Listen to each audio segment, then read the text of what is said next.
The work order created by tenant is planed by Central Work Department admin. They can add required skilled manpower. They can add task list or inspection sheet.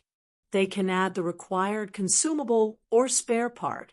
Further, they can upload the required machine drawing or machine manual to facilitate the fast diagnosis of problem. The priority selection is mandatory to determine various work waiting for execution. Once planning is done, the work request can be assigned to external or internal resources. Here it is assigned to internal maintenance account. Press Save and Exit. Now we shall log into maintenance account to see further process. This is field maintenance personal account. The execution of the work order need the corresponding changes in the work request. They can update the solution section.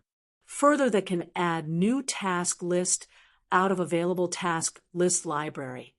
They can also add new points in the existing task list. They can also review and change the actual quantity of spare parts or manpower utilized. Before closing the work request, they need to change status of individual task points. Final, they shall select the work order closing date and time. It is vital to put the right date and time as the work order. Once closed, cannot reopen in the normal course of action. The system will raise alarm of end date, and time logged is of before date of start. After reviewing all date are correct, they can go for work request closers. The window will redirect at page showing the work request status as close. A closed work order contains all informations of manpower used, material, capture the time of status change for any reference IR audit trial purpose.